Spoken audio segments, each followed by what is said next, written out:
My name is Jack Potter, and I first went to Cornwallis in 1931, I should expect, when I was the year I was born.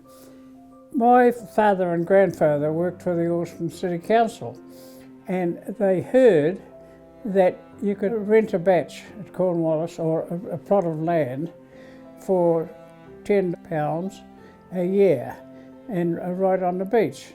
And they managed to get a plot, no lease, no land, or anything, just build it on the beach about 5 or 6 metres from the water. And that's what they did. I think we were about the 10th one built. We'd go for all the school holidays.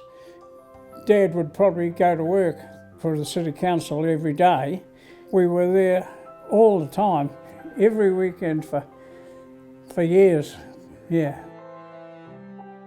This is June Slack, Cornwallis Beach in the 60s, and our bach is right in the middle, about there. It was never finished till they pulled it down. I don't think it got larger and larger. In the first place, they only built the back, and then we built the porch in the front. And I do remember, after many years, the post office gave us a number. See it there? And we're number 15. And further at the back, we had a smokehouse, because catching all the fish continually, yes. We used to set a net.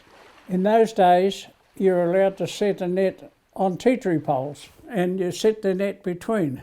And we caught tons and tons of flounder and mullet. You never ever thought that there wouldn't be any more fish or piper or flounder. You thought that they were going to be there forever.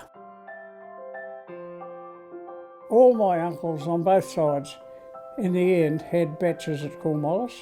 I had 2 uncles, 2 grandmas, another uncle, and they all had bachs there for many years.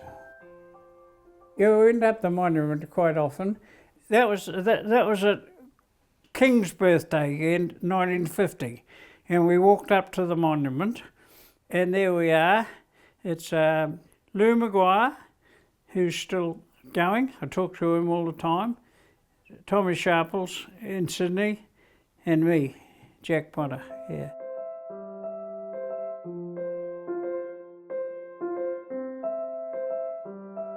And now this tree is still on the beach, and it's still there, and now it's about 35 foot high. And also the little palm trees that were in our house, they are still there, just where they are, but it's all grass now.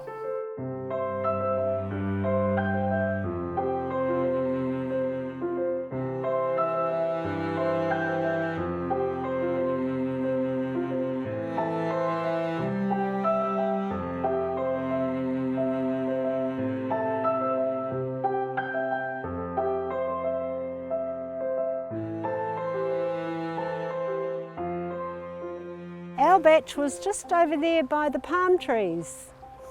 The original steps are there, concrete, that my grandfather and my father, about 80 years ago we reckon, built them, so the concrete's still there.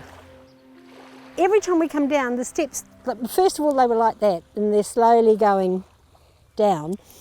And I was standing here and I went, oh look, there's pink something in there, and I pulled out some pink crockery that they put in for filling when they made the steps, so they didn't have to use so much cement or stones or filling.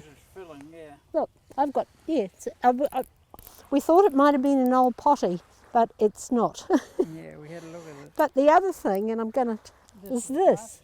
This was in it, and it's a scallop shell filled with concrete.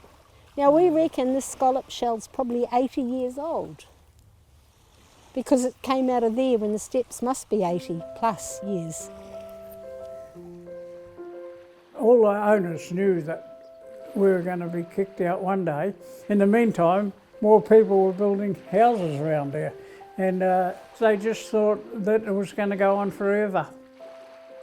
when it first happened, I Yes. probably had a bit of a, not happy about it, but coming down in the weekends and seeing how many people are here and enjoying it, it feels good to know that so many people are getting so much enjoyment well, from that's it. what McLaughlin left it for, didn't he? That's all that could happen. It's good, I should say, except I'd still like to be here, sitting on the beach, catching fish in my house.